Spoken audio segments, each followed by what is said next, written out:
orang-orang yang mendustakan agama. Ayat ini meskipun mukhatabnya kepada Nabi Muhammad SAW, aro'aita. Imam Ibnu Katsir menafsirkan ayat aro'aita itu aro'aita ya Muhammad. Begitu cara beliau menafsirkan.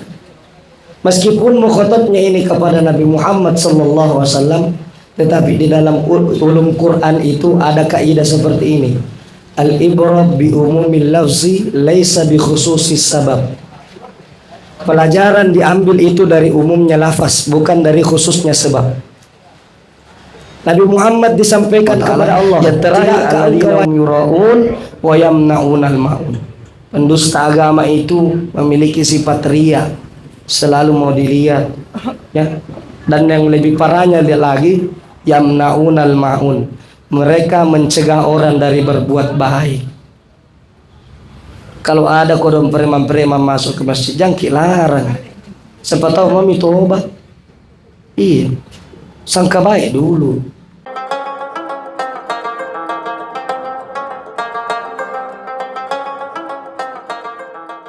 Bismillahirrahmanirrahim. Assalamualaikum warahmatullahi wabarakatuh. Alhamdulillahi rabbil alamin wa afdalus salati wa atammut taslim ala sayyidina Muhammadin wa ala ali sayyidina Muhammad. Allahumma akhrijna min dhulumatil wahmi wa akrimna binuril fahm waftah alaina bima'rifatil ilmi wa sahhil akhlaqana bil hilm waj'alna mimman yastami'una al-qawla fayattabi'una ahsanah. Subhanaka la ilma lana illa ma 'allamtana innaka antal alimul hakim. Wala haula wala quwwata illa billahil aliyil azim, amma ba'd. Jamaah Jumat berkah insyaallah sama-sama dimuliakan oleh Allah Subhanahu wa taala. Yang saya hormati dan saya muliakan Alina Andri Guruta Dr. Mustami Molla hadir bersama kita. Harusnya ini beliau yang ceramah.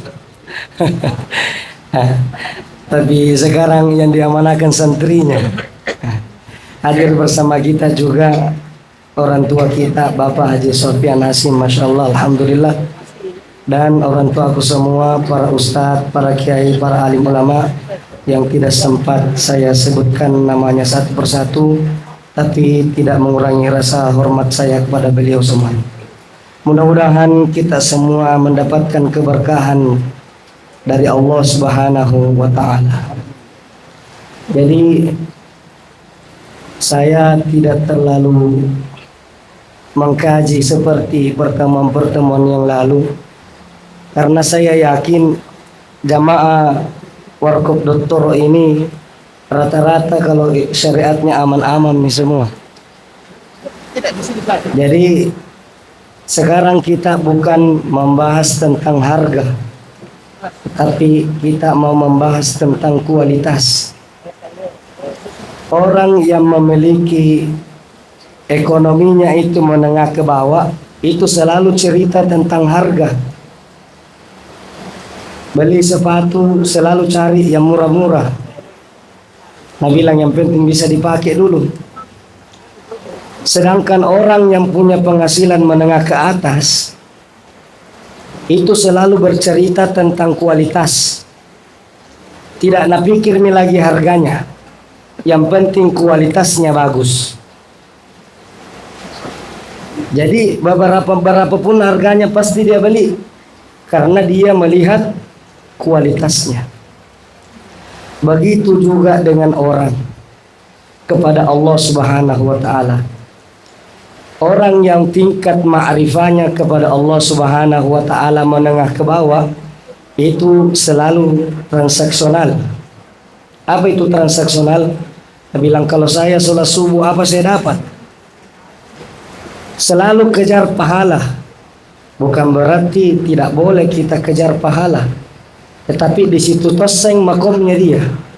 Dia makomnya seperti orang yang selalu bercerita tentang harga. Yang penting bisa dipakai. Padahal baru 1 minggu dipakai itu sepatu keker. Begitu juga orang yang ibadahnya kepada Allah model transaksional. Memang dia dapatkan pahala itu, tapi biasa pahalanya tidak akan bertahan lama. Kenapa tidak bertahan lama? Karena modelnya begitu, transaksional. Dia tidak pikir kualitasnya. Sedangkan orang yang memiliki ma'rifah kepada Allah Subhanahu wa ta'ala, yang tingkat ma'rifahnya itu di atas, menengah ke atas, maka dia melihat kualitasnya, bukan lagi pahalanya. Dia melihat bagaimana saya menyembah Allah Subhanahu wa ta'ala, sampai di mana bentuk kesempurnaan persembahan saya kepada Allah Subhanahu wa ta'ala. Jadi ini tergantung kualitas ma'rifahnya seseorang. Maka daripada itu saya mengutip perkataannya Haji Makmur, mungkin ada di sini. Haji Makmur bilang begini, kalau orang pencinta kopi pasti datang ke warkop Gondrong. Dia bilang begini, ada pencinta kopi, ada peminum kopi. Kalau peminum kopi bedeng, semua warkop nada datangi. Kalau tidak ada nada apa, ya minum kapal api.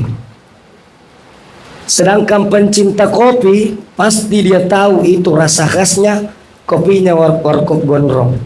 Sempat saya berpikir Haji Makmur ini lupa balik, pasti nasuruh orang ke dokter.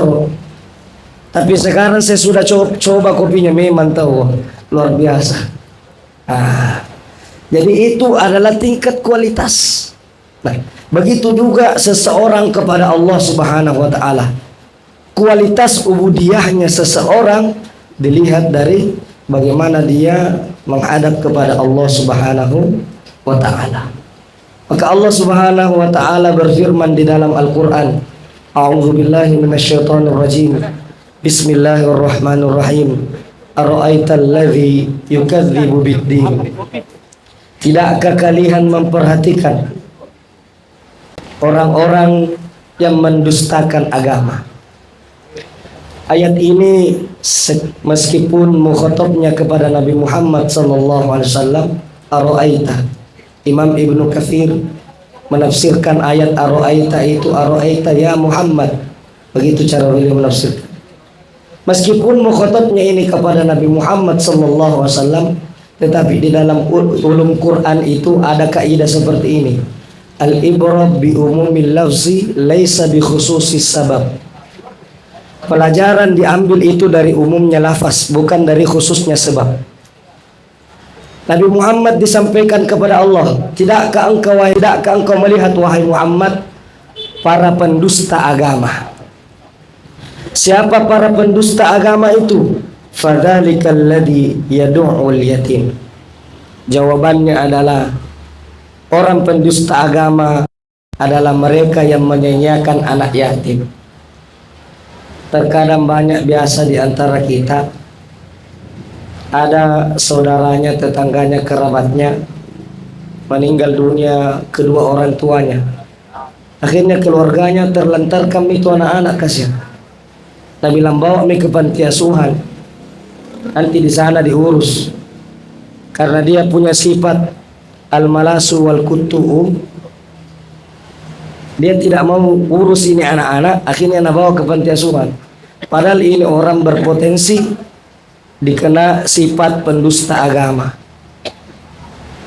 Kalau ada keluarga tak yang yatim piatu, kita kena kewajiban untuk mengurus.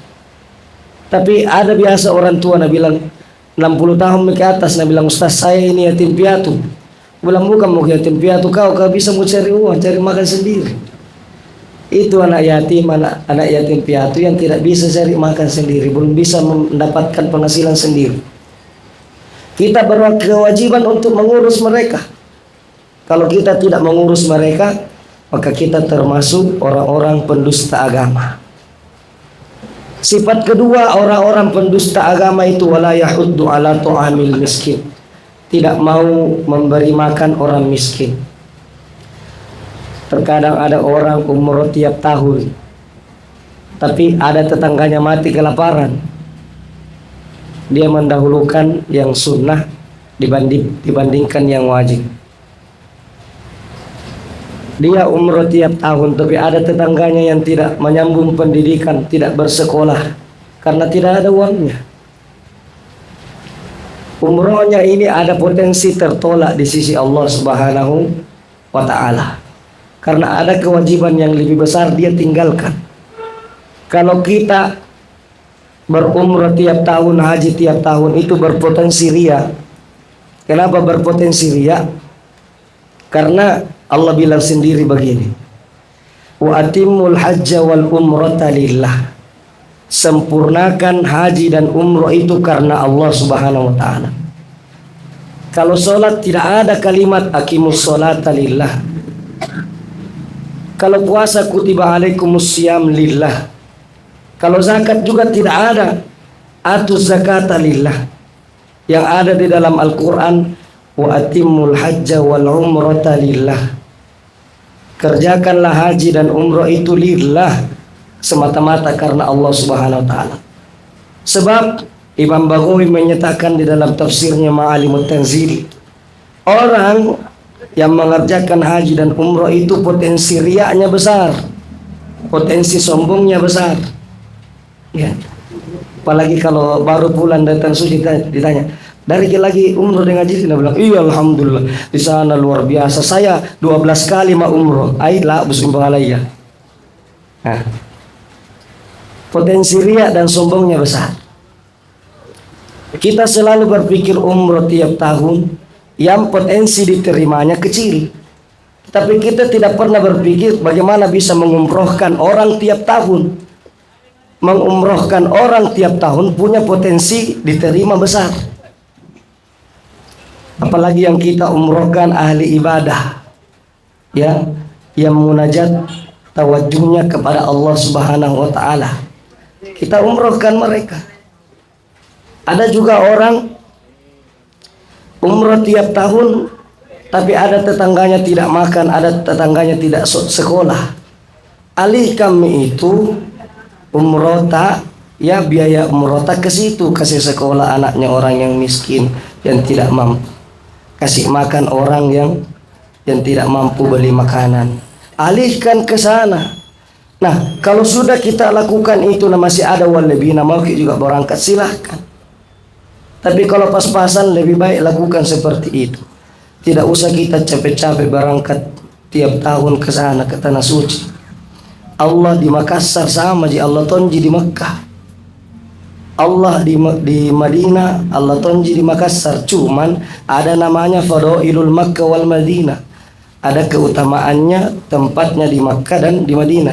Tetapi itu keutamaan diberikan kepada orang yang ikhlas, yang lillah.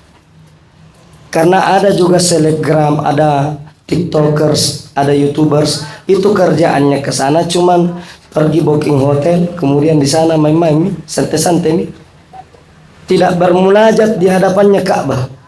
Nah kerja selfie sing, nah hubungi semua tetangganya, nah hubungi semua keluarganya.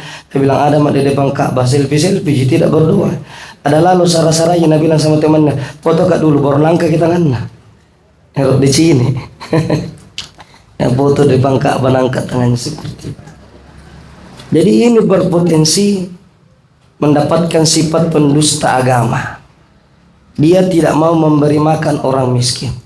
Jadi meskipun umum lafaznya itu adalah makanan, tetapi ada kaidah usul fikih mengatakan begini, wa ma min umumin illa wa yatakhallalu fihi takhsis.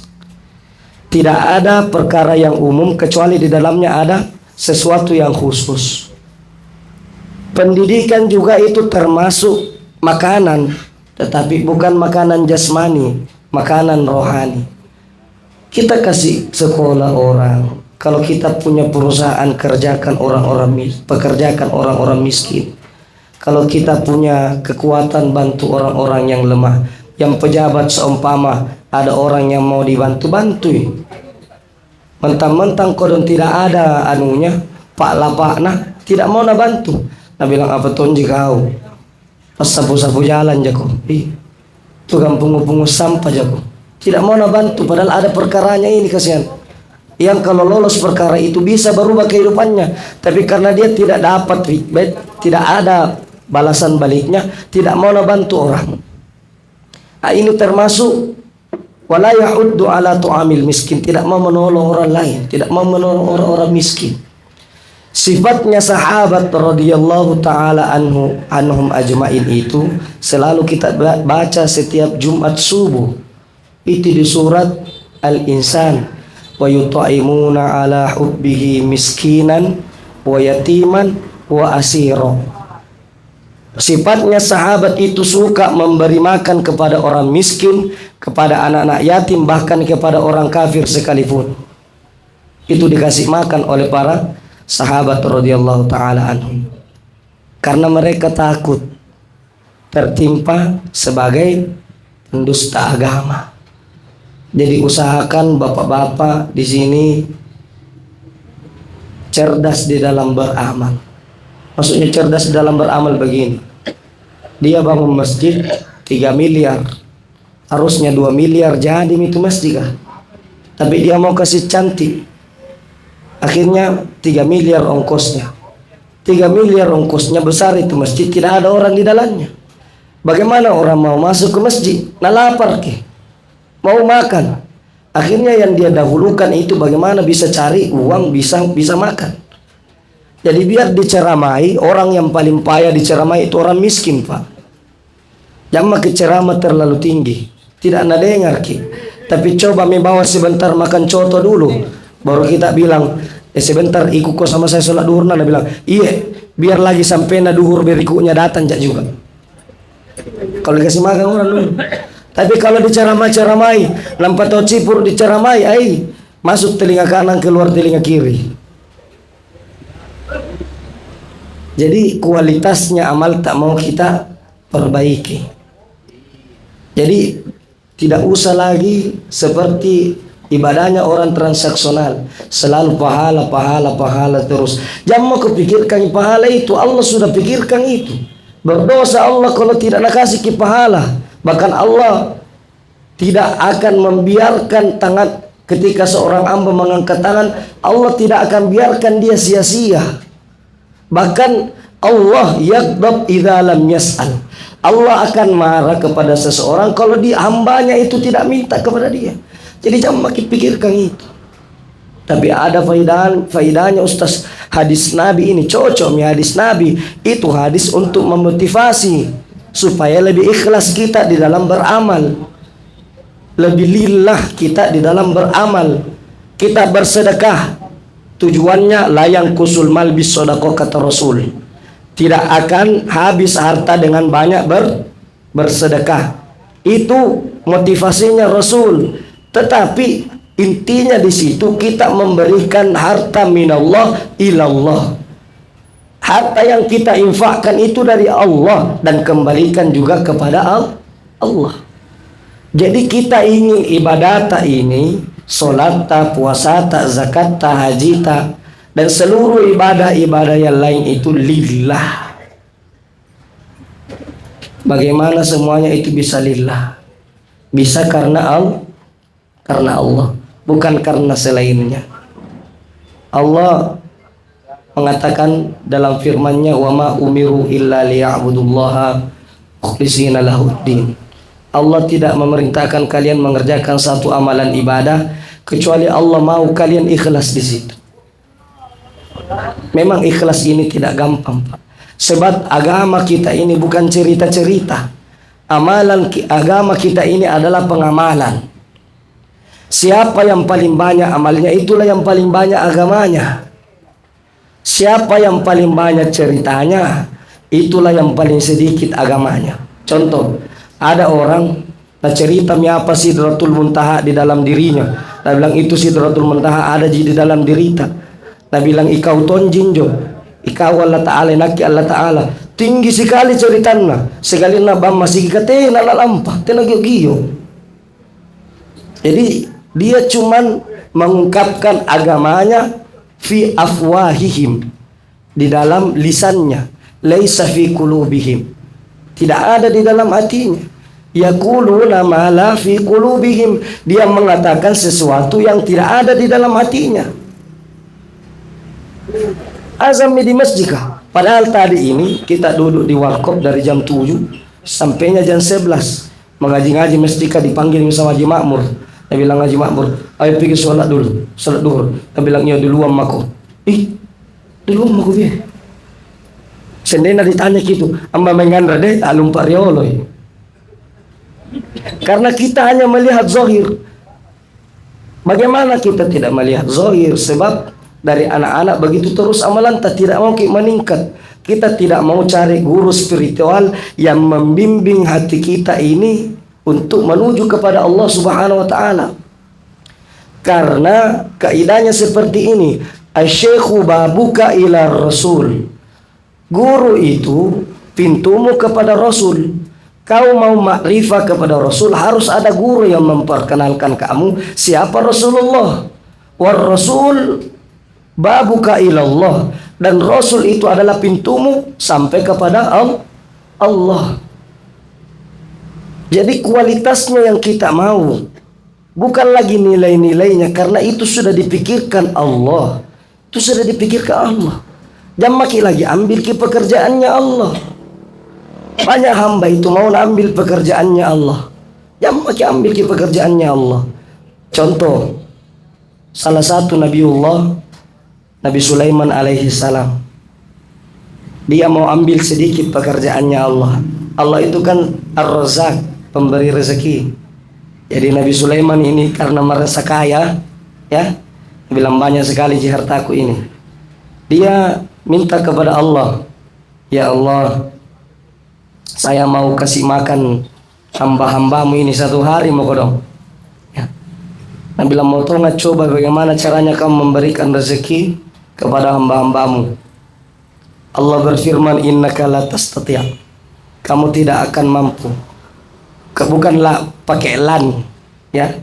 Kalau lan di dalam bahasa Arab itu tidak akan bisa selama-lamanya. Innaka lan tastati'. Kamu tidak akan mampu melakukannya wahai Sulaiman. Nabi Sulaiman ngotot. Nabi bilang, satu kali mau padanya Allah. Innaka lan tastati'. Kamu tidak akan mampu. Nabi bilang, saya mohon ya Allah bi kudratik, dengan kekuasaanmu. Maka Allah Subhanahu wa taala karena sayang kepada Nabi Sulaiman, Allah Subhanahu wa taala bilang, iya padeng, kasih makan hambaku satu kali saja. Akhirnya Nabi Sulaiman bikin safrah, alas makanan itu yang jauh, alas makanan perjalanannya itu 60 tahun perjalanan. 60 tahun. Disiapkan itu makanan selama 40 tahun. Jadi untuk kasih makan satu kali makan semua hambanya Allah disediakan waktu 100 tahun oleh Nabi Sulaiman alaihissalam. Singkat cerita, sudah selesai semua ini, ya, ada semua mi. Akhirnya Nabi Sulaiman bermunajat lagi kepada Allah. Nabi bilang, ya Allah, selesai mi, siap mini, ada semua mini, untuk kucing, untuk hewan, untuk manusia, ada semua mi. Pokoknya untuk Ustaz Kurniawang, untuk Ustaz Aziz Made, untuk Haji Makmur, Ustaz Rizkan, ada semua di sini. Disebut semua sama Nabi Sulaiman. Akhirnya Allah perintahkan satu ikan lompat dari laut. Dia ada biasa penceramah bilang besar. Padahal kalau saya tidak salah ingat itu di dalam tafsir At-Tabari itu ikan tidak terlalu besar, tidak terlalu kecil juga. Ya sedang-sedang. Itu ikan lompat naik di safra, namakan semua makanan. Namakan semua makanan. Habis makanan yang disediakan selama kurang lebih 100 tahun, satu kali dinamakan ini ikan. Akhirnya marah-marah Nabi Sulaiman. Nabi bilang, wahai ikan, sesaku pasadia ini untuk semua hamba Allah. Nah kau ini satu kali jinu makan wabisi mi. Dimarah-marah itu ikan. Akhirnya itu ikan diberikan kekuatan oleh Allah untuk berbicara kepada Nabi Sulaiman. Ya Nabi Allah, wahai Nabi Allah, setiap hari Allah kasih makan saya dalam keadaan kenyang. Ini kau baru satu kali mau kasih makan saya, dan ini pun belum pakai kenyang ini. Setiap hari karena kasih makan Allah dalam keadaan kenyang, dan Allah tidak pernah marahi saya. Kau belum pakai kasih kenyangan, marah-marahi mak. Akhirnya Nabi Sulaiman tunduk kepada Allah Subhanahu wa taala. Beliau mengatakan, ini semua apa yang Allah berikan kepada saya, liyabuluani, menguji saya. Apakah saya bersyukur am akfur, apakah saya kufur atas nikmat Allah Subhanahu wa ta'ala. Jadi jangan makin pikirkan itu pekerjaannya Allah. Ikuti saja skenarionya Allah. Beramal saja. Allah Subhanahu wa ta'ala perintahkan kepada Nabi menyampaikan kepada para sahabatnya. Yang sahabat akan menyampaikan kepada tabi'in dan sampai kepada kita. Wa quli malu ala makanatikum inni amil. Kerjakan saja. Disuruh ku sembahyang mako. Disuruh ku puasa mako. Disuruh ku zakat mako. Disuruh ku haji mako. Inni amil, ke saya itu tanji ku lakukan.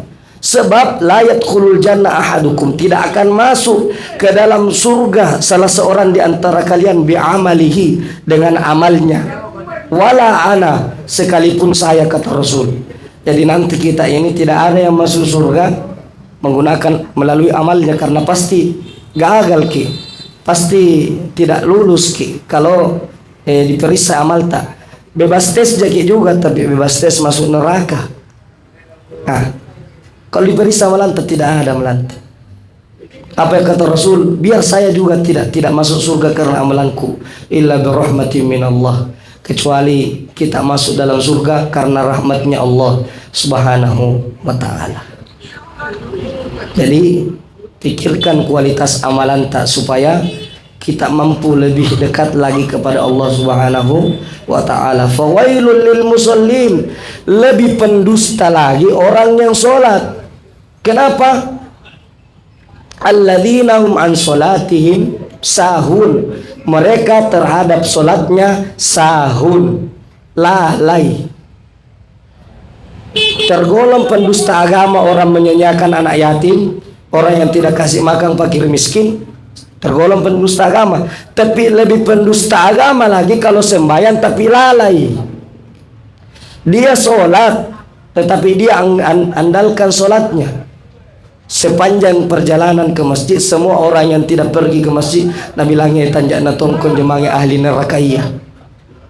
Abamir masih ikam mempunji di warkop kah? Ih, kau kah panitia masuk neraka? Jadi jangan sampai kita lalai. Salah satu makna lalai di dalam sholat itu, dia layak tuna bihukukiha, dia tidak mengerjakan sholat dengan hak-haknya. Makanya kalau kita mengerjakan sholat, usahakan belajar ki. Jangki Allah nahu as-salat aja. Tapi jangan bilang yang belum belajar, kalau begitu jamak dulu pengen saya sholat. Tidak. Kita sholat tapi terus belajar. Minimal kita tahu dulu syarat sahnya, rukun-rukunnya. Minimal itu dulu. Baru kita masuk ke bagaimana cara khusyuk, bagaimana cara khudu di dalam sholat. Belajar terus. Jangan merasa puas, Pak.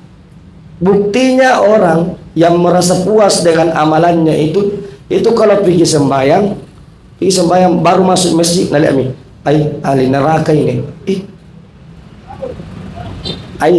Belum bagus sembahyangnya ini. Bila nilai orang. Nah, ganti pekerjaannya malaikat kah? Dia jadi dewan jurinya. Nah, makanya ulama tasawuf itu di dalam kitab Kifayatul Atqiya ada satu kaidah mengatakan begini: asy-syari'atu bila haqiqatun atilah.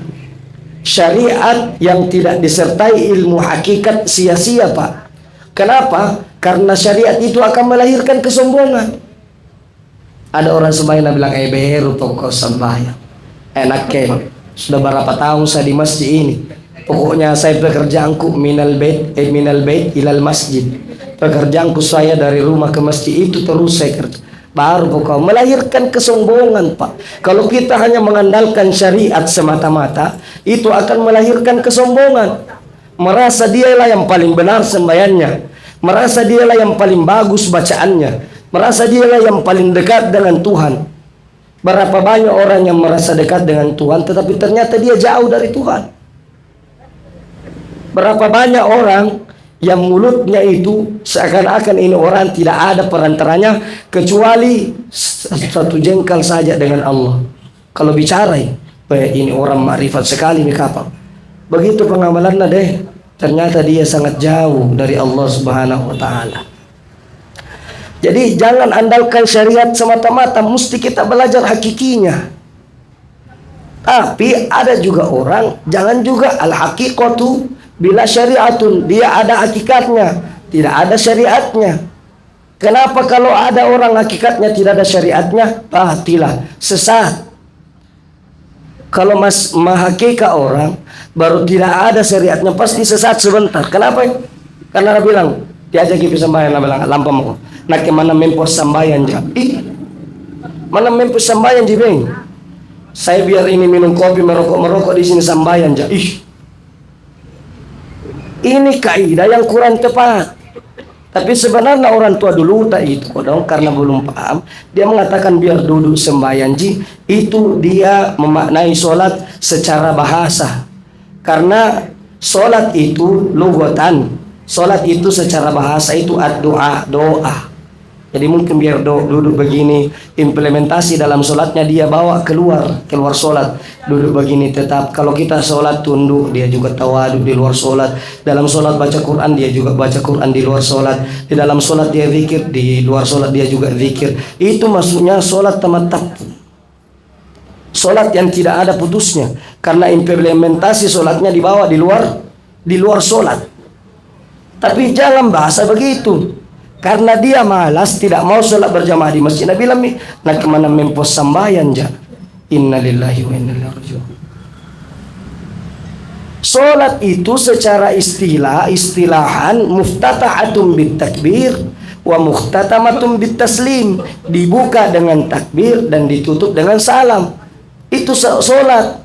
Makanya Nabi mengatakan, sallu kama ra'aitumuni usolli, solatlah kalian sebagaimana kalian melihatku solat. Nah kita tidak dilihat Nabi solat, lihat guru tak bagaimana caranya solat. Karena guru tak melihat gurunya solat, gurunya melihat guru-gurunya solat, guru-gurunya melihat para sahabat solat, para sahabat melihat Nabi solat. Mu'tabar, sudah ada sanadnya. Al-isnadu minad din, laulal isnad lahalakat din. Sanad itu bagian dari agama. Kalau tidak ada sanadnya seseorang, laqala man syaa ma syaa, dia akan katakan seenaknya saja. Orang bercerita Quran, Pak, tapi dia tidak memiliki sanad Quran. Ini sebentar dia bicara tentang Quran maunya. Orang bercerita tentang hadis, tapi dia tidak memiliki sanad hadis. Dia sebentar cerita tentang hadis maunya. Berapa banyak saudara-saudara kita bilang tidak ada dalilnya apa segala macam. Lu baca semua itu hadis. Itu pun kalau sudah dibaca semua, apakah kamu sudah paham semua itu hadis?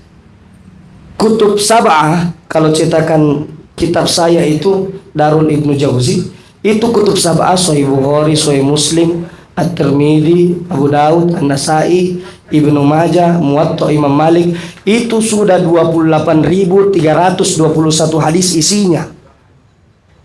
Sudah semua maki baca itu? Belum. Kenapa pada bilang kita tidak ada hadisnya? Ini yang jadi masalahnya kita, yang jadi problemnya kita. Makanya jangan sampai kita lalai dari sholat, tak belajar kita terus, tidak ada berhentinya. Ya, ada orang yang bilang, saya belum khusyuk, saya tidak mau ke sholat dulu. Jangki. Sholat terus, belajar terus sampai kita bisa khusyuk. Nanti Allah yang kasih ki. Nanti warid dari wirid, itu wirid kita lazimi. Nanti Allah kasih ki warid. Ini selalu dijelaskan oleh Andre Gurutta Baharudin. Ya, beliau selalu jelaskan tentang wirid dan warid. Itu kalau sudah bisa maki sholat, itu bagian dari waridnya Allah. Rutin ini lagi itu wirid, nanti tambah waridnya Allah. Kalau rutin ki sholat, tidak mungkin sia-siakan ki Allah, Pak. Pasti Allah berpikir, kasihan ini hambaku kudu. Sembahyang tidak tahu bacanya masih salah-salah. Dia tidak tahu siapa yang disembahyang. Sampai Guru Tabarudin pernah bilang begini, ada orang sembahyang yang nasembah itu sholatnya. Kenapa yang nasembah sholatnya? Kenapa? Karena dia merasa tidak sah ini saya kalau tidak sembahyang di masjid. Tidak sah ini saya kurasa kalau tidak ada sajadahnya apa segala macam. Ini orang nasembah sembahyangnya. Padahal kita mau sembah itu Allah, bukan sembahyang yang mau disembah. Iya. Siapa salah satunya orang yang menyembah sembahyang? Orang yang menterjemah kalau sholat. Allahu Akbar. Bismillahirrahmanirrahim, dengan menyebut nama Allah yang Maha Pengasih Maha Penyayang. Menjadi penterjemah. Jadi dia jadi penerjemah di dalam sholat, penerjemah bahasa Arab.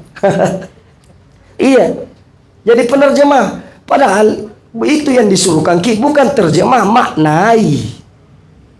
Rasakan itu ayat-ayat Al-Quran seakan-akan yang membaca kepada kita adalah Allah. Kalau tidak mampu lagi, yang membaca kepada kita seakan-akan yang membaca ayat itu adalah malaikat Jibril. Kalau tidak mampu lagi, seakan-akan yang membaca ayat itu kepada kita Nabi Muhammad SAW. Seperti itu, Pak. Jadi belajar terus. Jangan cuman itu rukunnya agama 3. Islam, iman, ihsan. Kadang-kadang yang kita pakai Islam dan iman, ihsan kita tinggalkan. Padahal ihsan ini yang paling menguatkan 2 ini. Yang paling menguatkan Islam dan imannya seseorang adalah ihsannya. Kenapa banyak orang sholat tapi sombong? Karena tidak ada ihsannya, tidak ada akhlaknya. Kenapa banyak orang sholat tapi masih melakukan dosa-dosa? Karena belum bagus dia punya ihsan.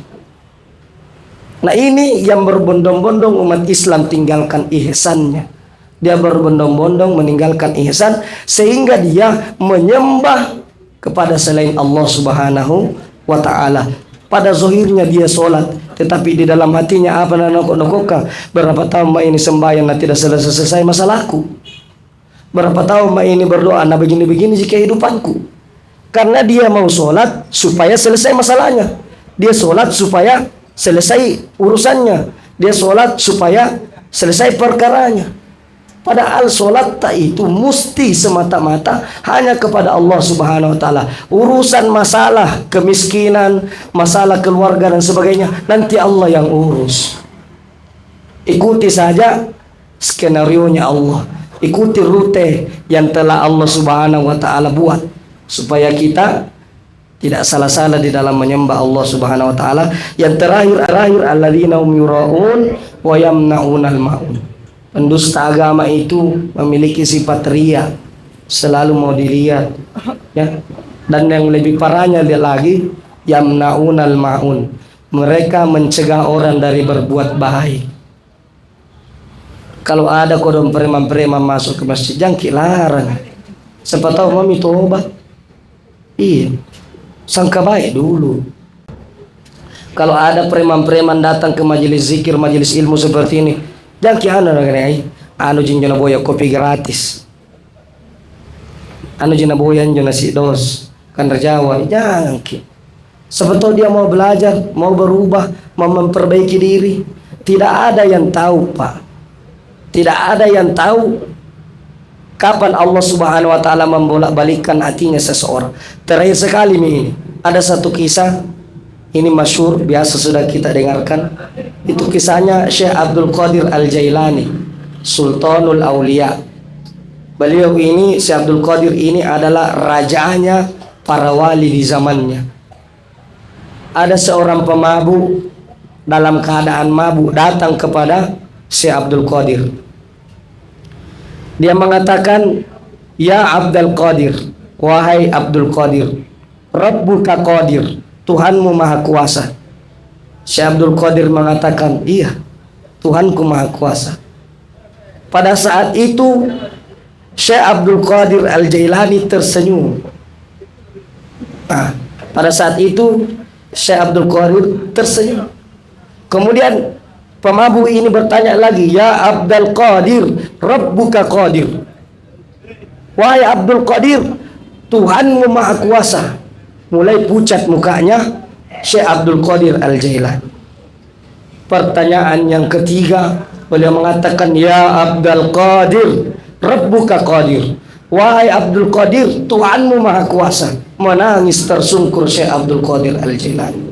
Setelah orang ini pulang, bertanyalah murid-muridnya, "Wahai Syekh, tadi kamu ditanya 3 kali dengan pertanyaan yang sama, tapi ekspresimu beda-beda. Pertanyaan yang pertama kamu tersenyum, begitu ditanya yang kedua kamu mulai pucat, begitu ditanya yang ketiga kamu tersungkur menangis." Kemudian beliau menjawab, Tadi orang itu diperjalankan oleh Allah Subhanahu wa taala dari tempat mabuknya ke tempat kita. Setelah itu Allah kuasa mengizinkan orang ini bertanya kepada saya dengan 3 pertanyaan. Yang pertanyaan pertama dia mengatakan, ya Abdul Qadir Rabbuka Qadir. Wahai Abdul Qadir, Tuhanmu Maha Kuasa menjadikan saya bertaubat. Maka saya tersenyum. Saya mengatakan, iya, Tuhan saya mampu jadikan kamu bertaubat. Kemudian pertanyaan keduanya dia mengatakan, wahai Abdul Qadir, Tuhanmu Maha Kuasa menjadikan saya sebagai orang soleh seperti kamu. Akhirnya saya pucat dan saya mengatakan, iya, Tuhan saya bisa menjadikan pemabuk seperti kamu menjadi sultanul aulia seperti saya. Pertanyaan ketiga yang membuat saya menangis adalah dia bertanya, wahai Abdul Qadir, Allah Maha Kuasa menjadikan kamu yang sultanul aulia menjadi ahli maksiat seperti saya. Akhirnya beliau menangis. Jadi jangan lihat zahirul amr, jangan terlalu sering melihat zahirnya perkara, tapi belajar melihat bawatinul amr, batinnya perkara. Kalau kita pandai melihat batinnya perkara, insya Allah semua akan sama di mata Allah. Tidak ada orang yang salah di mata Allah. Bahkan semua akan benar di mata Allah kalau kita mampu melihat bawatinul amr. Jadi mungkin itu dulu yang bisa saya sampaikan. Lebih dan kurangnya mohon dimaafkan. Assalamualaikum warahmatullahi wabarakatuh. Waalaikumsalam warahmatullahi wabarakatuh.